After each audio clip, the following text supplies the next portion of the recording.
vou pegar aqui, por exemplo, um jornal. Esse aqui é o Jornal Diário da Noite. A data desse jornal aqui é 29 de dezembro de 1939.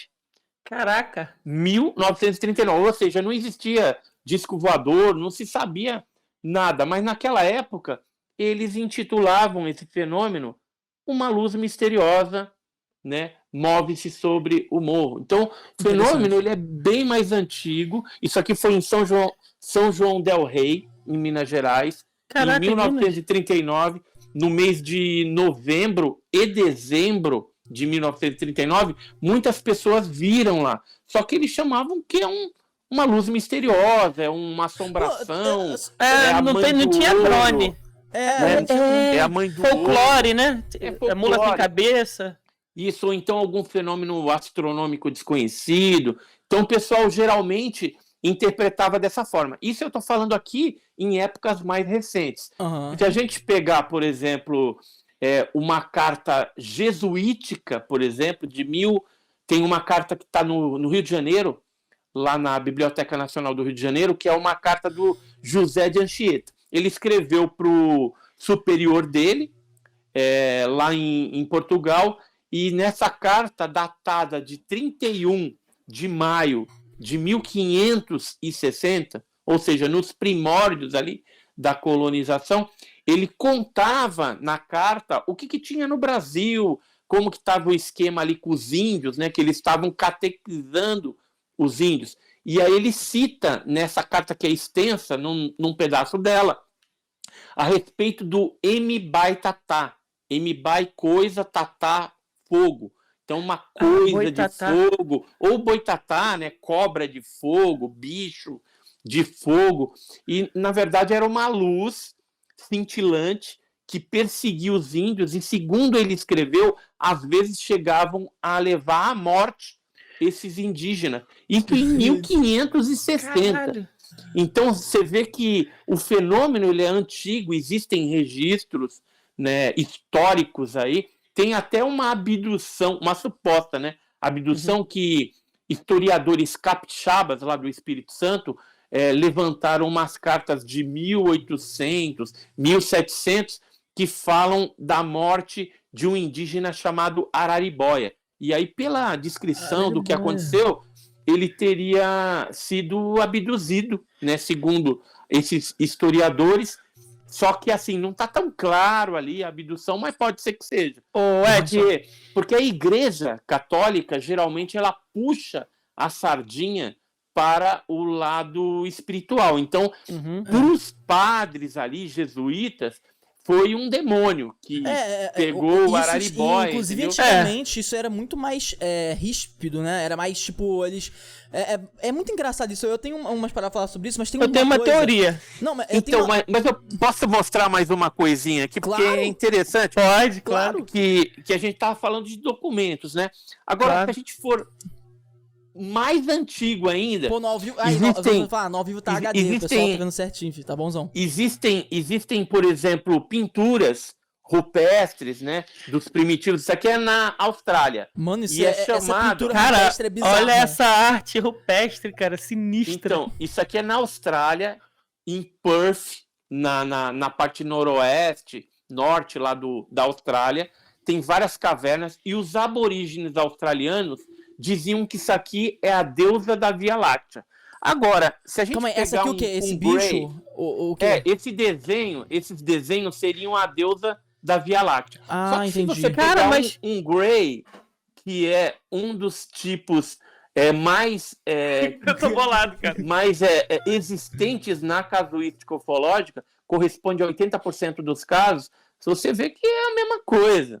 É verdade, cara. Aí, por exemplo, isso aqui é na Austrália. Você pega, por exemplo, em Utah, nos Estados Unidos, a gente tem essas pinturas também. Cara, olha só o olhão. Tá vendo o olhão? Mano, e são locais totalmente diferentes, né? Distantes. Diferente. Parece que tem uma antena, ó, uma espécie de capacete.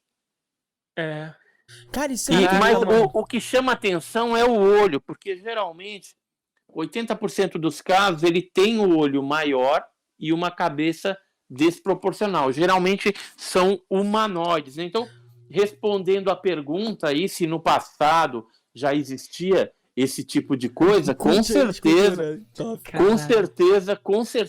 existia esse fenômeno que era registrado de alguma forma pelos primitivos, né? Seja de forma de pintura, petroglifos, esculturas, e depois, mais adiante, através de documentos históricos. Eu tenho, por exemplo, documentos também da Europa, né, de outras civilizações, até documentos religiosos, cara, que trazem ali alguns casos, até religiosos, que trazem alguns casos que a gente consegue enquadrar eles e identifica um padrão, né? Você acaba identificando um padrão. Mitológico. Entendi.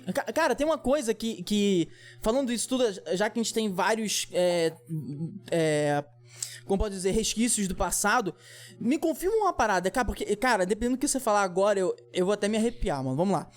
Ó, quando eles registraram os primeiros registros lá atrás, antigos, etc, até os atuais, eles registravam os objetos voadores não identificados como circulares sempre, ou tinha formas diferentes? Ou era sempre no circular, tal, era... Como que era?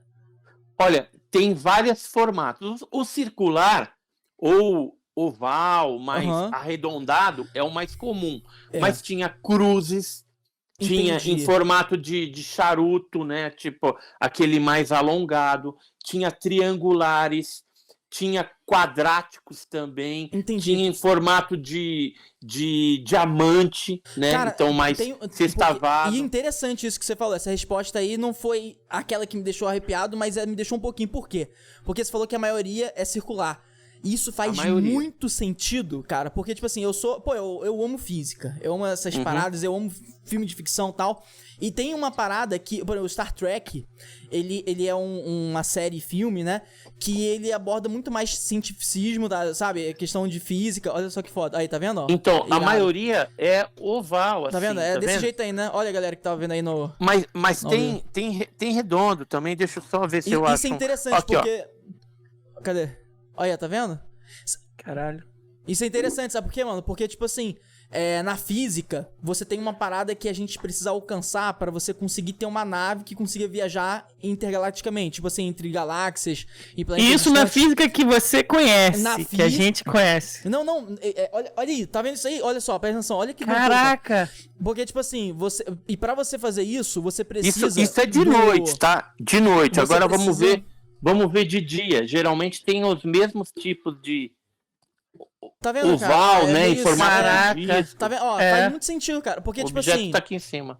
Pra você conseguir criar na física, no estudo da física quântica e tal, no avanço tecnológico que a gente tá fazendo, pra você conseguir criar uma gravidade artificial, você precisa rotacionar, tipo, é como se fosse um sistema que fica rotacionando nesse sentido assim, entendeu? Então, tipo assim, o Star Trek, por exemplo, a maioria das naves do Star Trek, elas têm a parte circular, que nessa região é onde eles criam a gravidade artificial, porque fica uma coisa girando internamente na nave. É um estudo, tá ligado? E tipo... Caralho. Mano, isso é muito louco isso. Esse vídeo é um corte da Nave Podcast, clica aqui pra assistir o papo completo e aqui embaixo separamos o vídeo especialmente para você. Lembrando que nesse canal a gente tem vídeo todos os dias, então aproveita pra se inscrever e venha decolar com a gente.